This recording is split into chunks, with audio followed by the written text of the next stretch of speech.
Good morning, I'm Verghese. First up, an unknown vehicle rammed into a bike in Sheshadripuram, killing the rider on the spot. The deceased has been identified as 45-year-old Puttaswamy, who is a resident of Magadi Road. The accident happened at around 3 in the morning. Puttaswamy was coming in his Honda Activa when he was rammed by an unknown vehicle from the rear.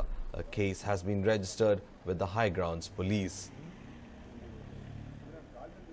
In a shocking case of an accident coming to light in Sheshadripuram, where an unknown vehicle rammed into a Honda Activa. The rider was killed on the spot as he was thrown off from the bike.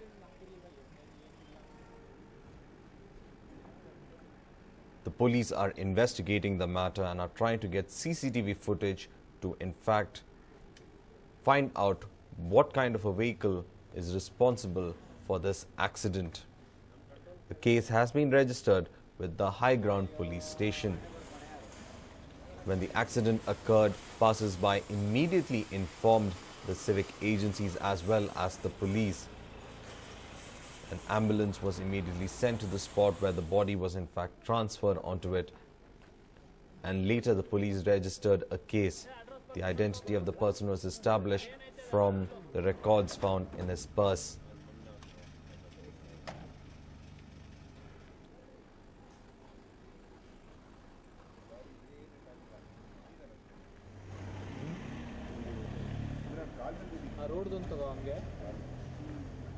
The deceased has been identified as 45-year-old Puttaswamy, who is a resident of Magadi Road. The accident happened at around 3 in the morning. Puttaswamy was coming in his Honda Activa when he was rammed by an unknown vehicle from the rear. A case has been registered with the High Grounds Police. The police are in fact going through the CCTV footage to trace the unknown vehicle that is responsible for this accident.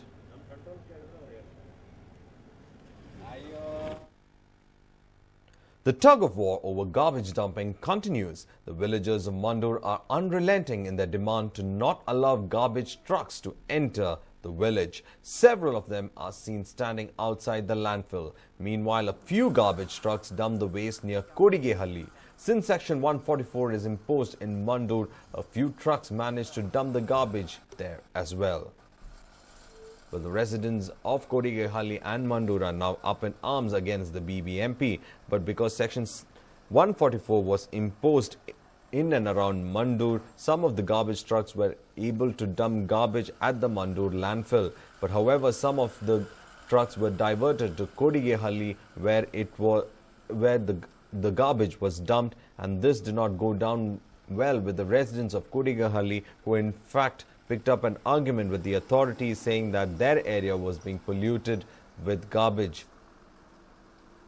The BBMP is in a crisis of sorts as both the areas are in fact denying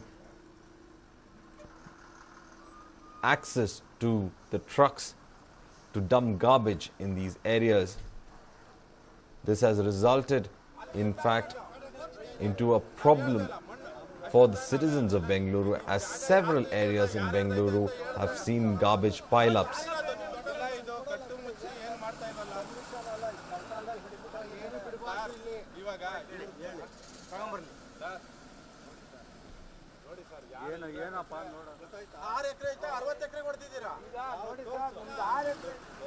The tug-of-war over garbage dumping continues. The villagers of Mandur are unrelenting in their demand to not allow garbage trucks to enter the village. Several of them are seen standing outside the landfill. Meanwhile, a few garbage trucks dump the waste near Kodigehalli. Since Section 144 is imposed in Mandur, a few trucks manage to dump the garbage there as well.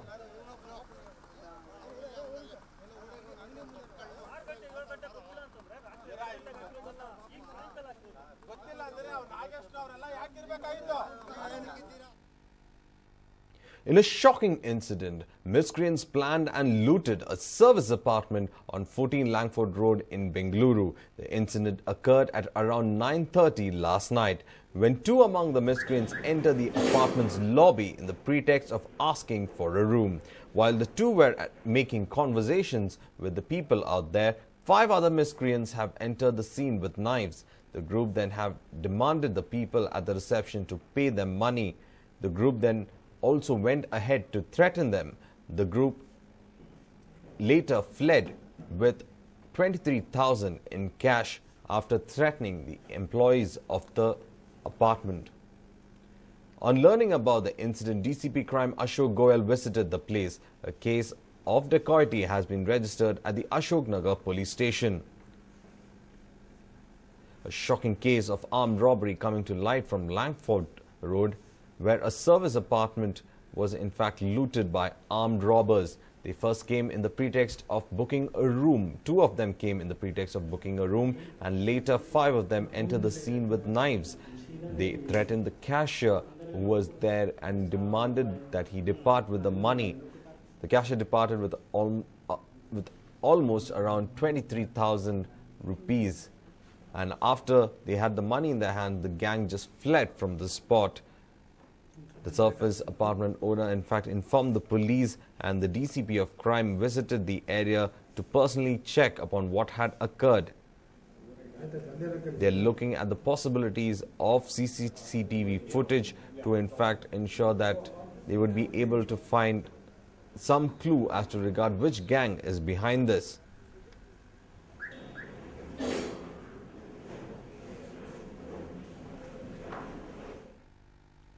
In a bid to speed up work at the centre, Modi has some changes on the cards for central government employees. What are they? Let's find out. It's makeover time for Modi, as he is all set to make weekends shorter and working days longer. Yes, that is what Prime Minister Narendra Modi is mulling. He is all set to make amends on how the government functions to formulate a timely delivery system for the people of the country. As the Chief Minister of Gujarat, Narendra Modi had implemented the same policy in his government and ensured speedy functioning of his government. According to sources, the Department of Personnel and Training has been vested with the responsibility of preparing a note on the same. The proposal will then be presented to the cabinet in the parliamentary session. Weekends are going to get shorter for government officers, with Sunday being their only off day. Not just that, even working hours will be affected. Employees will have to work from 8 a.m. to 6 p.m. but with 2 hours of lunch break. Sources reveal that though the proposal has not been accepted, employees have been instructed to report to work on Saturdays.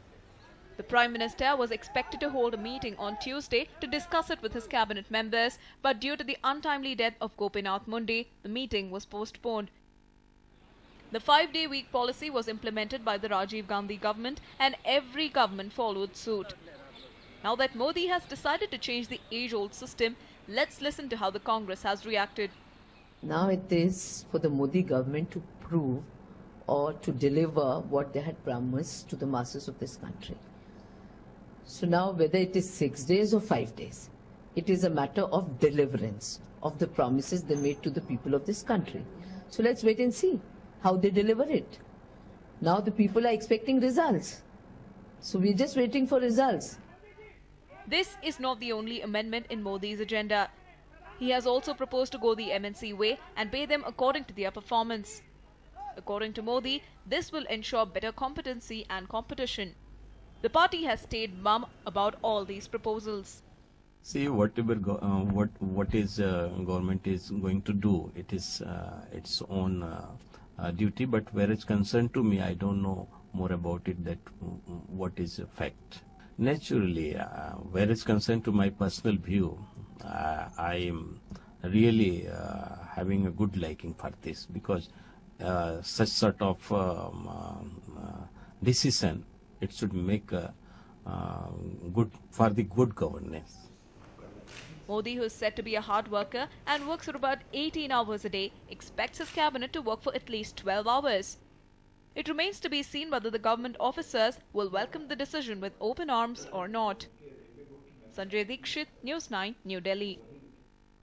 In what is probably the most significant foreign policy decision, Prime Minister Narendra Modi will visit US in September to hold bilateral talks with Barack Obama. Obama had invited Modi to the US when he called up the Prime Minister to congratulate him.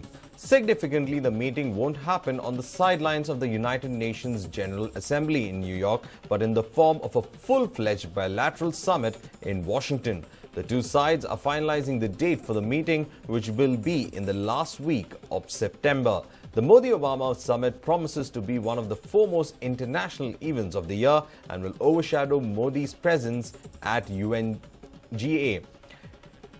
If he decides to go to New York too, the meeting between Modi and Obama will mean that the US view on the Indian Prime Minister has come full circle from the time it imposed a visa ban on him in 2005 in connection with the Gujarat riots.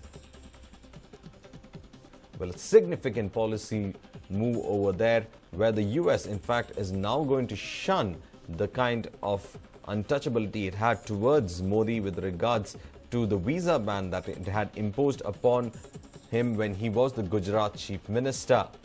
In fact, the ban was put on him 3 years ago with regards to the riots that happened in 2002. Now, it looks like Obama is going to have a summit with the Prime Minister of the country, and it will be on the sidelines of the UNGA, but it wouldn't be with regards to just a meet. It will be a full-fledged bilateral summit between the two leaders